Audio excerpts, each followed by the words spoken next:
Hello, everybody. I'm Candid Frank Stanisci of Candid Frank Live's Leave Talk. Welcome to the Spanglish World Network on Zingo TV, channel 250.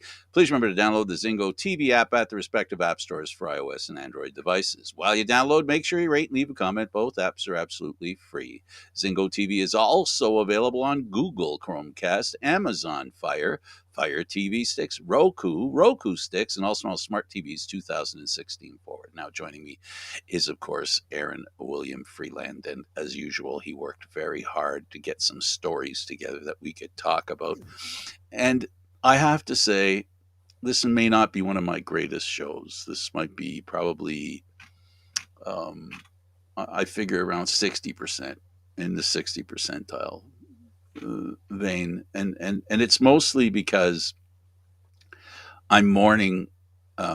If I can go to the Canadian Football League for a second, I'm mourning the fact that Cody Fajardo is has been a love letter was written to him, explaining to him that the Rider fans no longer uh, they're looking for some space. You know, the relationships hit the rocks, and maybe it's time to take a step back and maybe you know see other people. So we're going to basically be spending some time in mourning for his career with the Riders. I take it, Frank. Yes, it's totally depressing because this guy came in there, and a couple of years ago he was uh, what's uh, what's a good term for someone? Well, he was let me see. Uh, well, it doesn't matter. He was the quarterback for the team, and the fans were very happy with him. In fact, they were very surprised at how well he played. Aaron, can I ask you a question? Sure. Yeah, okay. So, I'm truly a little bit depressed about the situation for the guy because my empathy is kicking in, and I'm just wondering, do we have a right to treat players like um, they're not human? You mean as a commodity or Yeah, just like strictly as a as a commodity. tool? Yeah, the reason I say that is I'm not one of those people that believes in, you know, laying at the feet of anyone. So you have some athletes who are accustomed to a bit of laying at the feet, if you understand what I'm saying. But then there's the situation. See, I would rather sacrifice some of that. That's my question. I would rather sacrifice some of that adulation and save some for humanitarian, uh, you know, aspect as opposed to, cannon fodder. Because athletes, as high as they rise, they do become cannon fodder. Yeah, I mean, eventually you'll get to a point, I think, where um, while he may have been well loved when he first arrived, the bloom comes off the rose, as it were. Um, and especially if you get a quarterback as ballyhooed as Cody Fajardo was supposed to be. I think he was supposed to be the savior of the franchise. Um, and certainly was anointed and treated as such for the first couple of seasons. But And um, expectations were very high. oh, very much so. Yeah.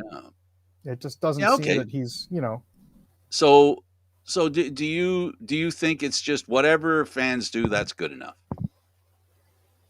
Well, I mean, they are certainly allowed to express their opinion, I believe, when it comes to that sort of thing. But, abuse online and that sort of thing is definitely stepping beyond the pale. Um, there is, people forget that while these individuals are athletes, they don't necessarily seek fortune and fame. They just happen to be employees of a private company that have been thrust into a public spotlight. So, So the transition, and I started with him because I admire the kid. He's a young football player by my standards, a young person. Period. He's had his first child, married and such, and you know a lot going on in his life. And here's why I'm asking this is that You can't expect that not to happen. Let's go to the Maple Leafs and let's go to the National Hockey League. The National Hockey League has a rule that says you can pay a player up to 20% of the cap. How many Yeah. how many guys are you allowed to have up with the big team? That includes also the red shirts, the yellow shirts, the green shirts, whatever color shirt you want to refer to the guys who aren't playing, but they're on the team and they're being paid and they're part of the formula. I think it's like what, 20, 21? Well, I'm, up I'm on the main roster at any given time, it's 20 players, right. 50 Okay. players under contract total. But yeah. Yeah. So with the Leafs, they have 20 players. A a quarter of them can take up the whole cap. Mhm. I And mean, the reason I obviously, say it's not done that way, but yes, there is the possibility for them to have four players take the entire cap. I'm just saying that's the math, right? So for Yep. every player that doesn't get 20%, there have to be a bunch of players that get 5% of what's available, right? And maybe even less, I guess. Um, we could do the math, but maybe not right now. But I guess the point I'm trying to make is we just recently had a situation where Coach Keefe, yes, we're talking about the Maple Leafs, it's Leaf talk, and Coach Keefe, after the second unacceptable version of a hockey team that he witnessed, he filed publicly a complaint directed at somewhat I don't remember the exact words anymore, but it had to do with the elite players not being elite. Is that Hmm. fairly accurate? That sounds about right. Yep. How did you feel about that comment on his part? I mean, as a coach, you have certain expectations for your players. It's your job as the coach to motivate or express in no uncertain terms to these players how you currently feel about their performance in an effort to get them to perform up to the best of their abilities. If that means raking them over the coals publicly, as Keith did, that's certainly one way to do it. Another way to do it would be But private. I didn't think he raked them over the coals. He just Well, said his elite players weren't elite. the way that some news outlets treated him saying that our players weren't elite was basically him throwing the entire team under the bus. This obviously this is not the case. No, But he was. See that's the terminology. Why I started the conversation the way I did. We can pay somebody up to one 1/5 of the salary cap. In other mhm. words, one person could take up five, if it were averaged out, five people's salary, five players' salary. I get mathematically speaking, correct? Yeah, Something like that. Um, don't you think that if they feel they deserve that much money, they are inviting the idea that they are saying that they are that much better than the rest of the players.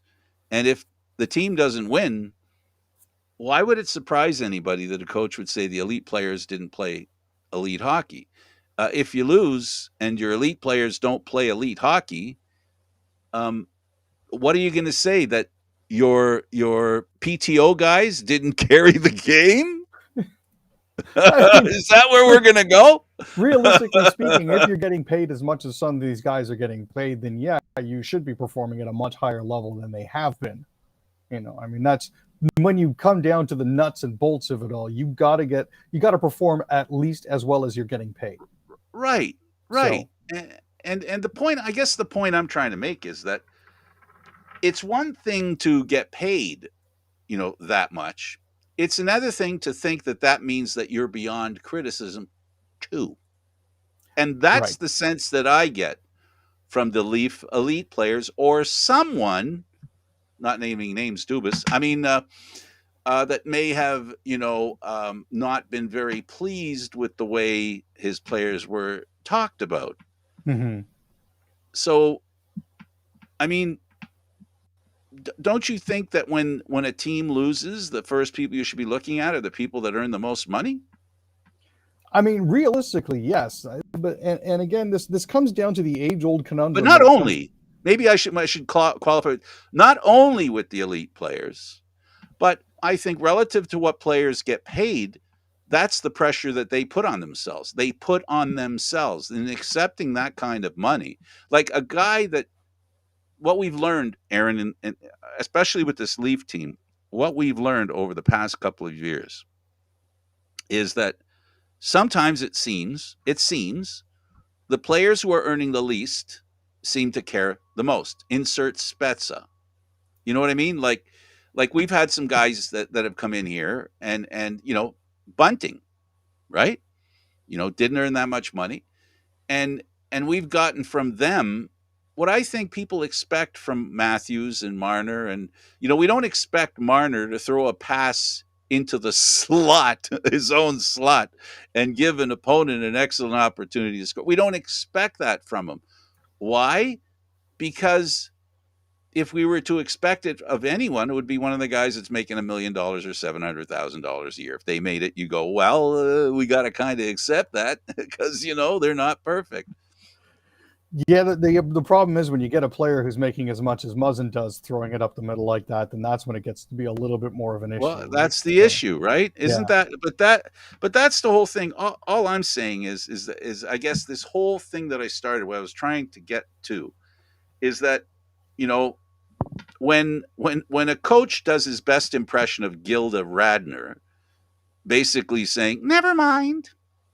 I mean, that's a little like he didn't he for me what he said was just simple. It wasn't now people hear something, Aaron. This is the broken telephone that I think you alluded to, right? yeah, Where he says my elite players didn't play like elite players. Then it gets reported Matthews and Marner sucked. Then they yeah. go That's from there. it's like, why are you paying him $11 million? He's not worth it. Stop And it. I admire Keefe because he explained it perfectly well. He said, what I was trying to say when it got into the media wasn't what I was trying to say. In other words, insert sentences. I will insert what I think, and you insert what you think. Agree, disagree, doesn't matter. Opinions are everyone's right here. Um, when he said what he said, what he was saying is, I didn't say Matthews and Marner sucked. I said they didn't play as good as they should. There is a difference. And and he was very clear about that. And anybody who thinks that he was trying to, you know, uh, walk it back, you know, people thought he did the Gilda Radner thing. Never mind. But I don't think, even with what he said, I don't think that's what he said. I think he basically said, I said, and you can say exactly what he said. I said the elite players didn't play elite. My best players didn't play the best. That doesn't mean they were the worst players on the team, which is what my No, point is. When you get no, somebody who's earning, you expect Matthews to be the best player every night when the Leafs are playing.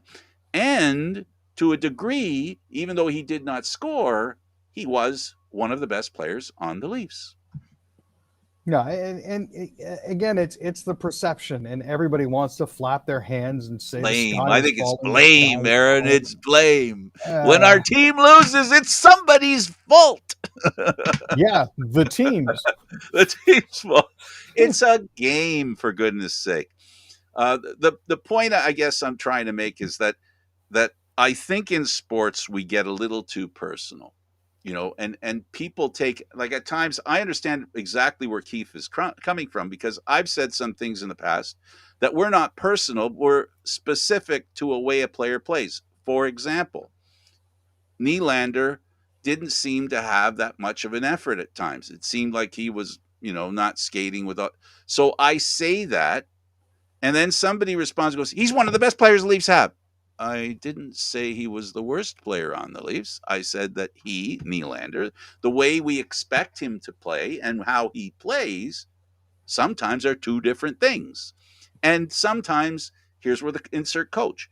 Sometimes that's what the coach is supposed to do. And what he does it from a very expert position. In other words, when Frank, I'm not even going to bring you into it, when Frank sees somebody playing not so well, I bet you the coach could tell it was happening a game before me. You get my point? Yeah. So he has a right to criticize his players and call them out, but I guess we're in the, everybody gets a trophy era, so, you can't, I don't know. I mean, and again, you mentioned this. It is part of the coach's job to point these sorts of things out, Definitely and is. he's going to see where players are falling down and not quite doing their thing correctly well before a lot of us will. He could probably pick up on these trends in practice. He can see who's having a good day. He can see who's not having a good day. Exactly. He can see who hasn't 100% come back from injury, even though they're telling the medical staff they feel fine. All of this is something that we won't see, and even the reporters who go to practices won't necessarily pick up on. So he's aware of what's going on. He's aware. I'm sure he speaks with the sports psychologists that the Leafs have on staff. There is that. So You might get suggestions on how to speak, right? We're all aware.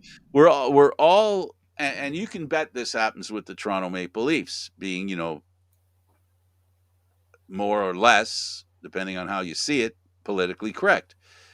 Where they're going to, they've gone to, in certain situations have occurred, where it's required them to go to have sensitivity training.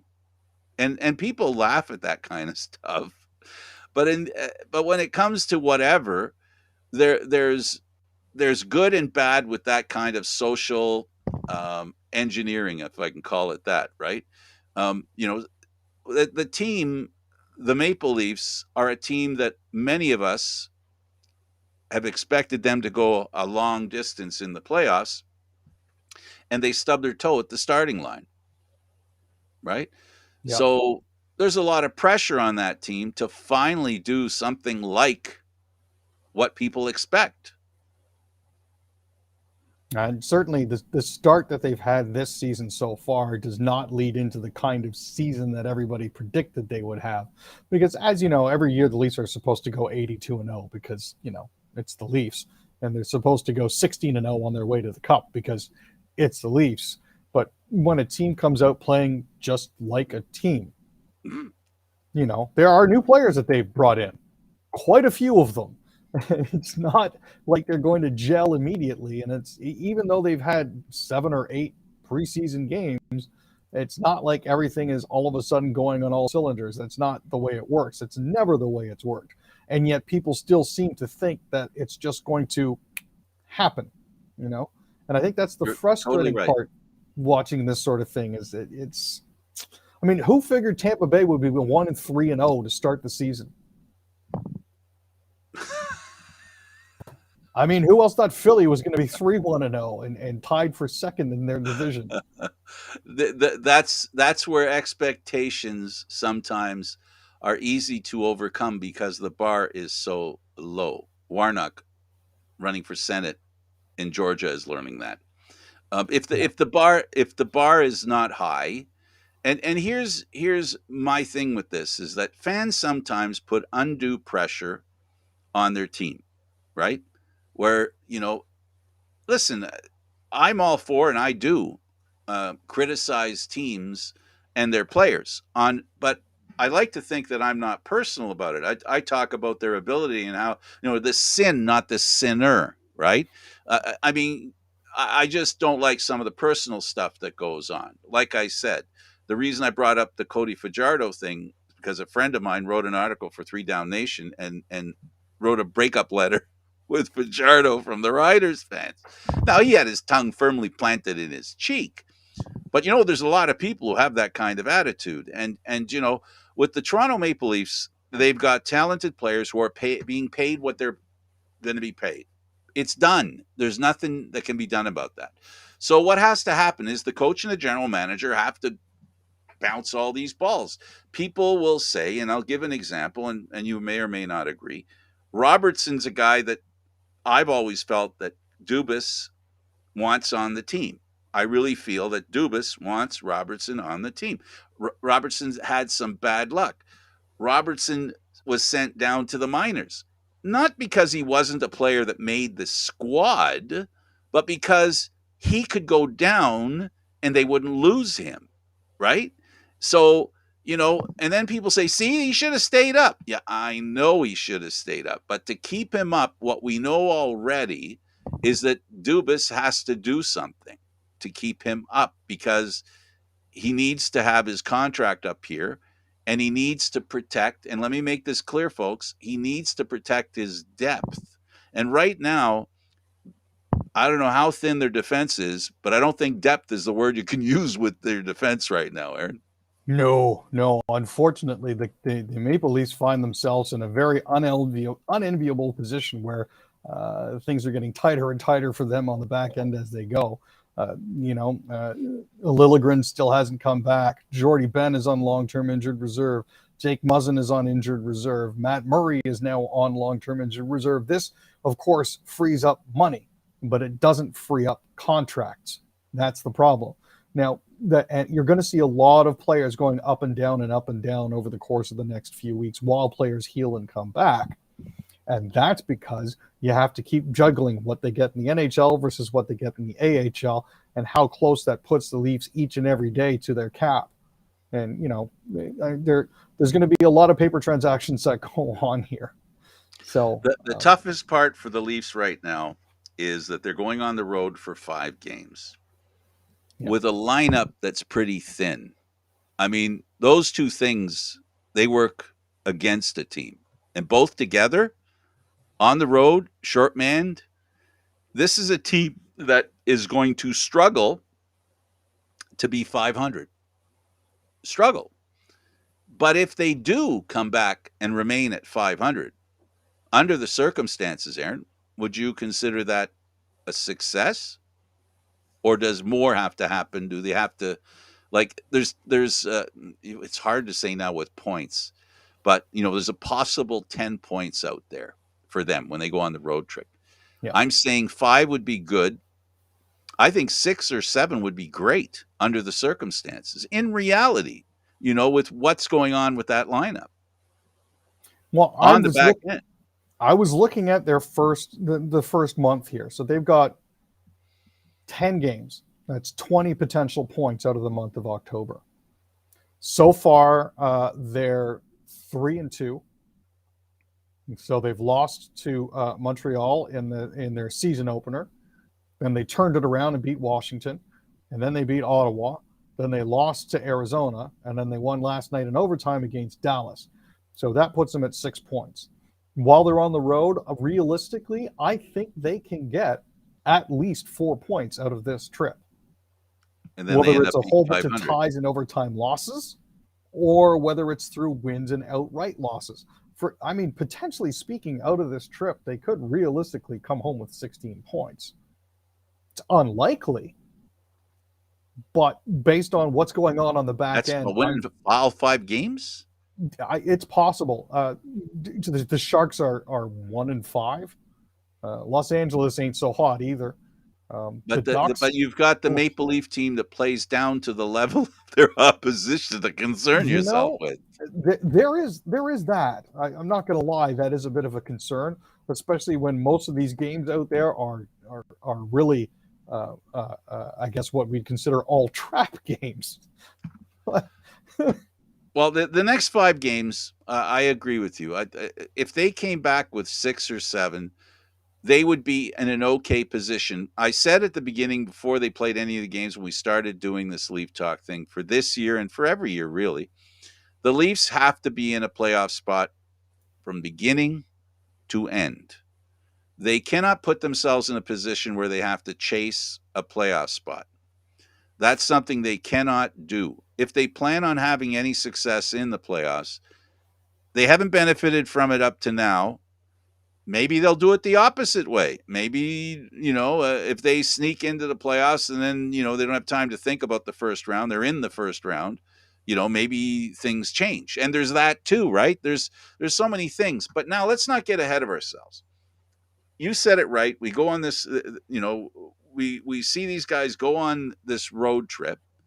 And if they come back with 6 or 7 points, that's a bonus. That's pretty darn good. That'll get them in a position where they'll be in the playoffs, which is ultimately the key component right now.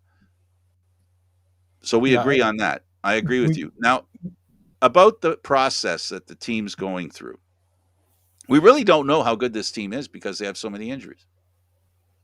This is very true. With the number of players that the Leafs are currently looking at sitting on injured reserve or that are day to day, this is one of those really frustrating situations where you don't know what this team actually has. And it's frustrating for people like you and me that live and die by this team, or at least live and die by our hockey in general. Just to look at all the players that they have and who's actually in the lineup and who's actually out of the lineup. So, I mean, based on what we've currently got showing here, Dahlstrom, Liljegren, Ben, Murray, and Muzzin are all on injured reserve currently. There's nobody that's listed as day-to-day. These 5 players are out like out. So they have to make miss Spezza and his face-off acumen. The team has had some good stats, as in games. It's been it kind of fluctuates. How important are face-offs? I'm not sure they're that important. They still are a team that gets out-hit by the opposition every game. There was one game there where I think they came close to out-hitting a team, but then the third period happened, and then they fell back into below again. They're not a physical team. They've got to score. I have... Go ahead. Sorry, I was going to say, Frank, I really have an issue with people that just in general rely on the number of hits thrown in a game. I don't rely on it. I don't rely on it. No, I'm not talking about you, Frank. I'm just saying in general. Okay. People who say, well, they constantly got out hit. Yes, because hits are designed to separate players from the puck. If you're not doing a lot of hitting, that means that you're doing more of a possession game. You may not necessarily be scoring much, like the Leafs on the power play, who cycle and oops, miss a pass at the blue line. But if you're not getting out hit, it's not necessarily because you're not physical. It's because you're carrying the majority of the play. At least I agree in with my you. opinion. And in your opinion, and in my opinion now, what I'm going to suggest is that it would be nice to see above or below the hits statistic time of possession. Mm-hmm. That would be really handy. Right? Because that's the point you're making. If teams are chasing a team, the first thing you do when you chase them is you try to stop them. And how do you stop them? Contact. They hit them. Exactly. Right. So yeah, there's, it's obvious that, I agree with what you're saying, but all I'm trying to say is that this is not a team that relies on contact. So, I think what they rely on and what's really important for them is the puck possession. And here's the failing that I think they have. And it's a statistic, again, for me, that isn't there in the obvious. You got to dig deeper into the stats. For me, Aaron, it's conversion on shots, shot effectiveness. This team needs to be better. They need to be more effective when it comes to the shots that they take. Because one thing we saw against Arizona was the Yotes were outplayed by the Toronto Maple Leafs. And they won. Yeah. And it's like you said about the hits, right? I guess the shots don't matter either. You know what I mean? But they do, right? And people try playing a game with the shots and go, well, shot attempts, they should be really what you go. Okay, I get the point. The point is, when you get an opportunity to put the puck in the net, put the puck in the net. And that's what they're not doing. And that's why the elite players aren't being elite. That's what I see as Keith's issue, is that the elite players are playing, the team is playing well, but they're not making scoring look easy, which is the job, that is a specific job to the elite players. About the only elite player that they have that is really looking elite right now is William Nylander, and his shot percentage is 13.6%. Wow, is that amazing or what? Yeah, Austin Matthews' shooting percentage, 4.2. John Tavares, 5%. Mitch Marner, 8.3%. Then you've got Kerfoot, Yarncroke, and Bunting all at 11, and William Nylander leading the pack. the top shooting percentage person right now is actually Dennis Mulligan and Nick Robertson, who are both shooting at Right. 50%. But again, it's small sample size that we're looking at here. We're 5 games into Absolutely. the season, but But that's the Keith is point, though. It Keith doesn't is matter right. how small a sample size it is, Aaron. If you're having the margin of play, right? What's the whole point of possessing the puck? To just possess it or to do something with it? Exactly, and what we're looking at here is, it's their elite players aren't putting the puck into the net nearly as Right. often as they should, and that's an issue. Now, some people will say a lot of this comes down to PDO or puck luck when it comes to this sort of thing, but Absolutely. at the same time, these elite players are responsible for making their own opportunities. If you're only shooting at 4.2 or 5%, you've got to figure out what you're doing wrong and try to improve on that. And while the elite player, I go back to my last point, the point I had about Matthews is that he was one of the best players on the Leafs, blocking shots, taking, Mhm. being real tough and taking some real nasty hits and still trucking along, right? And we saw in Robertson both examples of what's necessary to be an elite player. To strip opposition of the puck, go the other way, and score. That is elite hockey. That is what makes players elite. Their ability to take the puck from a player and turn it into a goal. Now, you can't do it every time, but that's the idea I think that we're both promoting here is that the Leafs do the first half, have done the first half this year. They've developed a margin of play advantage over the opposition. They just haven't turned it on at the scoreboard level, right? That's all they haven't done. So when they go on the road now, there's less pressure for them to score in these 5 games. Don't be surprised if they score a couple of goals. Now, don't be Well, surprised if they have trouble too, but don't be surprised if they break out.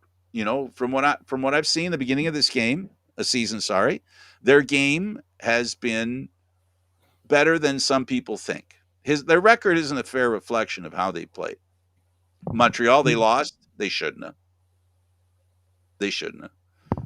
it's goalies that need to make the timely stop, and I think that has always been an issue with the Maple Leafs. Is we Are we have going to say that Shalgren was to blame for what happened against the Coyotes? not in the slightest. Okay, good, because me either. No. Shelgren played well. It's again going the other way. It's everything else going the other way. All right. And I mean, I don't necessarily agree with the War Room and their explanation for the hand pass on Riley, but That's it is that's what it is, that right? was a dumb call, Yep. and if we had a nickel for every dumb call, Aaron, we wouldn't be talking about anything else. No, that's very true. But I mean, Right. they managed to turn it around the next game against Dallas with Robertson, with Nicky outplaying his brother Jason. So hey, all is well and good for now, and we'll have Kid to see what deserves they. it. Oh yeah, He deserves that. Like, oh yeah, this kid has had hard luck. He's he's not as big as his brother. The way they discussed him last night was adequate and fair. He's a smallish player, so he has to figure out how to play with big players. He has to do what small guys can do: strip the puck, be elusive. He's not going to drive guys through the boards. he tried. Yeah, he definitely tried. So you don't have the whole point here, the conversation we've had, and I think we both can agree that you can use statistics to say anything. And the absence of statistics does not mean anything if you put the puck in the net. Like, you can be 0 for 10 on the power play and then score a power play goal and win 3-2. We've seen that with the Leafs, right? Because that's what happened. They had 6 power plays, most power plays they've had in a long time, Yep, and they only scored once. But if that one goal makes it 3-2,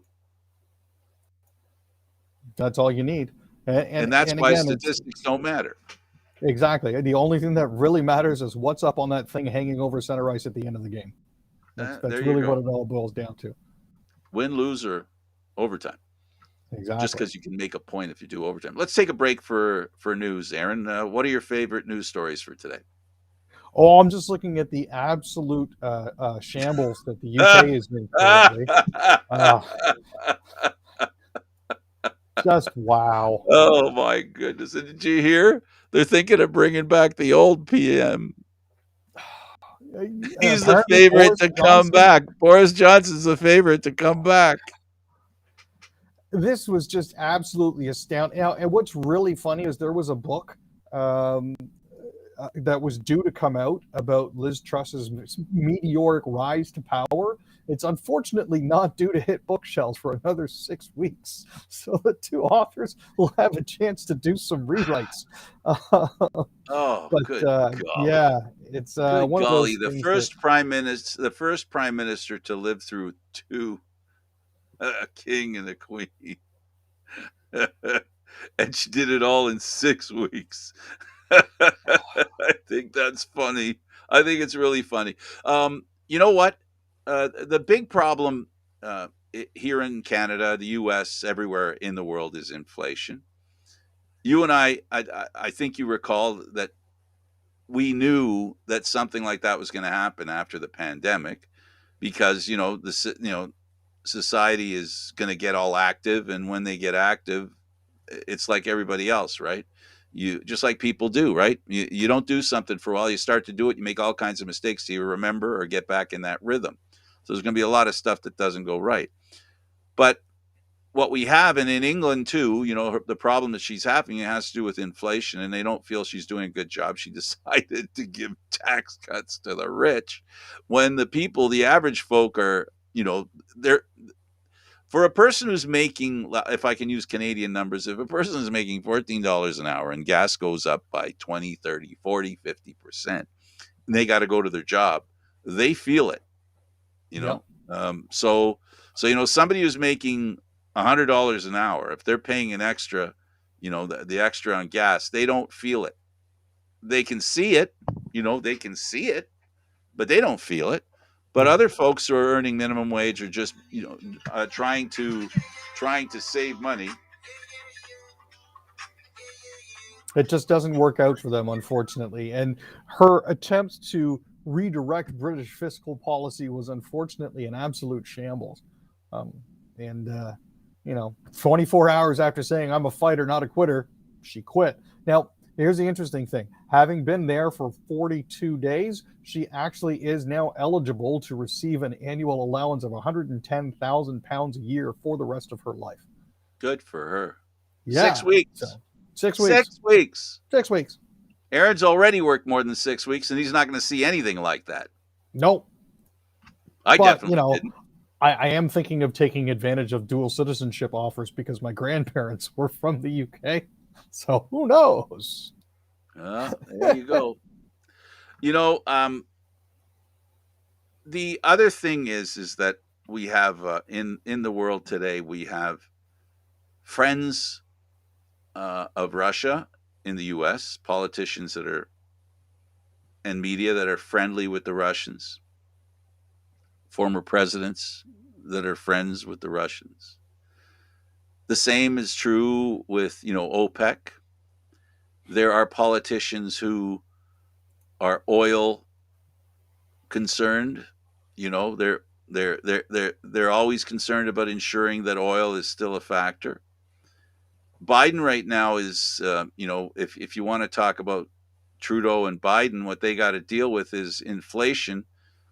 And unfortunately, because we are still living off the teat of the oil companies, whatever happens with the price of oil impacts everything in our lives, because oil is how things get moved in our world. So if the price of moving stuff increases, the price of buying stuff's going to increase. So Aaron, we're watching a world where it seems more and more that the democracy is not in a great place and looks like it might be on a precipice in the United States. It looks like it. Do you think it is? I think we tend to downplay and oh, it can't possibly happen. This is a case where people believe that democracy is too big to fail. So I'm not 100% sure where we're going to be at, where we're going to end up going from here, democracy wise. But um, certainly, all of the signs taking us down a road that we don't want to go down are definitely there. And a lot of it has to do with the how easy it is to spread misinformation and disinformation out there, and how willing people are to believe that disinformation because it conforms to their worldview. There's a lot of confirmation bias confirmation going on, if you know what I mean, and it's concerning. I'll try it a different way, Aaron. Same thing you're saying. Under this perspective, what people don't understand, I don't think, and what scares me, I feel like that sheep in front of a cliff, and everybody's running for the cliff, and I'm going, please stop. You're where you're going is not so good. And here's why I feel I can say that. The mistake that people make when it comes to politicians that say to other people, make them feel like, listen, we're against that guy. We're not against you. We're against that guy. We're not against you. What I've learned in life and history has taught us, Aaron, is that the people who say that kind of stuff, they don't tell you down the road you're going to end up being on the wrong side of the equation. Because what happens with greed, avarice, and dishonest people is they're never satisfied. So they might start out with saying, okay, 50% of the population, we're going to worry about what you're worried about.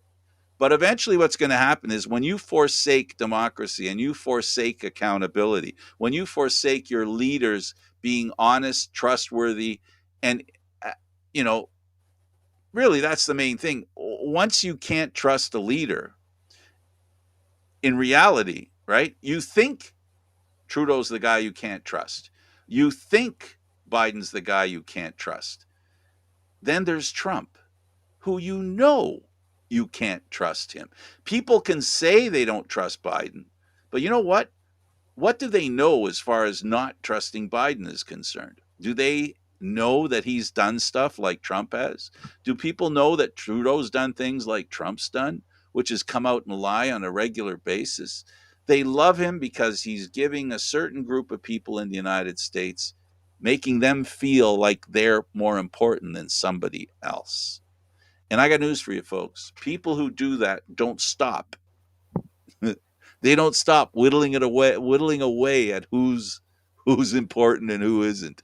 They throw people to the wayside as they move up, That's how communism died. Communism died because it was a theory about everybody shares, but then there were people that shared a little more, and then people who shared a little more. So, and now they've advanced in Russia to what they call kleptocracy. And anybody who doesn't understand what that's about, you should do your homework and check out. Look what kleptocracy is, and that's basically greed having political power,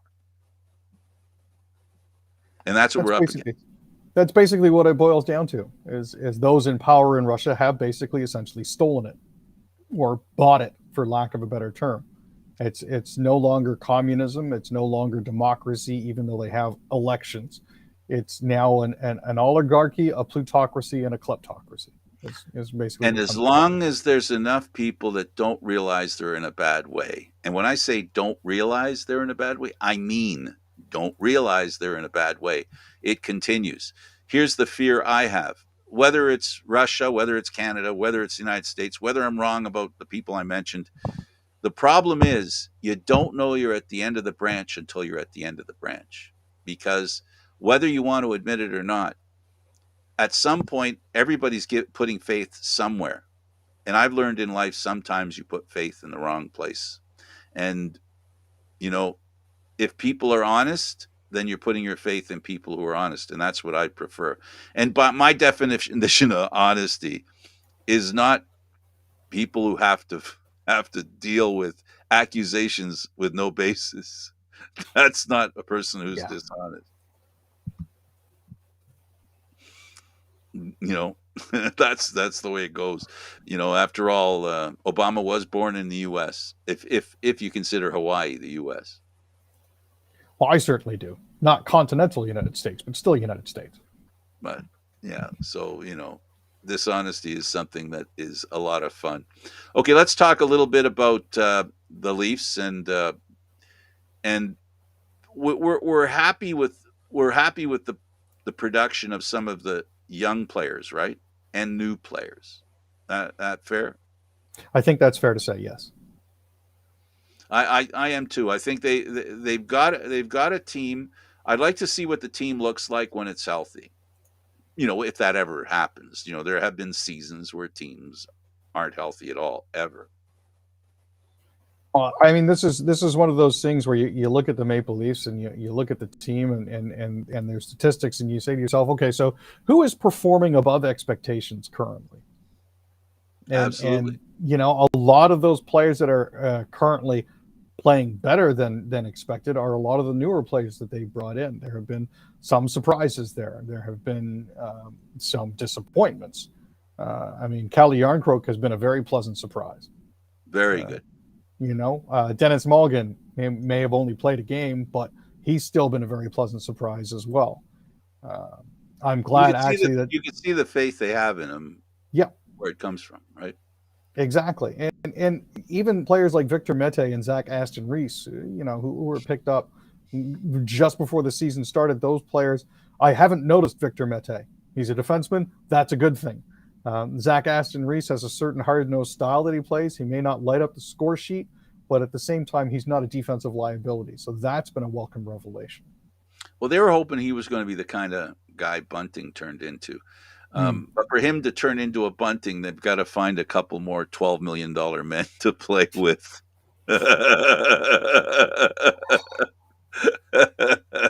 Pun intended. Okay, let's take a break from that. For the last couple of 9 minutes left, we can visit on the CFL. We kind of started in the CFL. Let's finish with it. I know you're a big fan of the Argos, and I got to tell you, this game, Toronto and Montreal. If Toronto wins, they lock up first. That's not the end of the game. That's just locking up first. Montreal is going to come back for more. I really, they are, in my opinion, unless Hamilton works some miracles beyond the miracles of making the playoffs, Montreal is the team to beat if you're in the Eastern Division. No, they definitely are, and they've certainly warmed up recently more quickly than the Argonauts. But yeah, I mean, just because Toronto locks up first place doesn't mean that's the end of it. Because if they do win this weekend, then there's still the bounce back game the following weeks that they'll have to worry about, and that's where Montreal can make their mark and impression on the Argonauts that they're going to have to live with until The the mark, semifinal but game. the mark that they leave if the Argos play it smart and they rest a couple of guys in that last game. I don't see McLeod. If they win the first game, I don't see why they don't give a half to Kelly. Yeah, That's I a mean, good I'd certainly investment. like to see him get more reps in there. And David Morisuti was at practice yesterday, and he saw Harris, and he asked the coach. He said, "So how's Harris doing?" And Dinwiddie said he could play next week in the last game of the year, right? Now, if they maintain the offensive line the way it needs to be and don't rest anybody in the offensive line, and he goes in there and they give him some real reps against Montreal, see what he can do. They might be able to go with the twin backs, twin threat, you know, run hard and run fleet. They do both. We know that the Argos, they need to work their offense in. And I understand that a lot of people aren't happy with McLeod. I'm not thrilled with the way he's playing either. But as long as he doesn't hurt the team, that's a quarterback can do that if you got a really good defense. I mean, the fact of the matter is we're still winning games. So even Yeah, if he's that's not playing as well as we would like him to, the fact of the matter is we're still putting points up and we're still distancing ourselves. So that's definitely something to look at. But we know at this point here, Hamilton I don't think has a chance to catch Montreal. no, Uh, they won't catch Montreal, but they need to keep Ottawa could catch Hamilton. Yeah, that's the other part, right? That's The that's entire East right now is wide open. totally. Second place is up for grabs. Third place is up for grabs. Um, each of these first games we've talked about, if Toronto wins, it makes things a lot clearer for them, not for anybody else, not even Montreal, because they want to go into the playoffs winning, like you suggest. Ottawa, um, if they beat Hamilton, they play both the spoiler and raise hope for their team. And their new head coach, has a little wind under his sails, and maybe there's some good news coming for them. And then, of course, there's Calgary and Saskatchewan. Calgary could end Saskatchewan. This is very true. I mean, again, all of this is still very much up in the air, right? And it's exciting that we're getting down to this point of the season where Absolutely. there is the potential for a crossover, but there's also the potential for a complete swap in positions at the bottom part of the division. Absolutely. Home turf is still up for grabs in the East. This was Nothing is fun, set in Aaron. stone. Definitely. Hey, buddy. Good to see you. Look forward to the game this weekend with the Argos and the Leafs. You're in heaven. Oh, absolutely, because I got the Marlies to kick it And then all the off Marlies, first. yeah, the Marlies So are going at it too. I'm set, baby. Enjoy, man. Thanks a lot, Frank. Appreciate it. He's Aaron William Freeland. I'm Frank Stanisci. Thank you for watching Candid Frank Live's Leaf Talk, seen live on Fridays at 6 p.m. Eastern Standard Time. Spanglish. Watch us on the Spanglish World Radio Network for Leaf Talk, other news, entertainment, and sports programming we offer. Spanglish World. Watch it, hear it, read it, download it, and live it. Thanks for everybody for watching. Have a great day.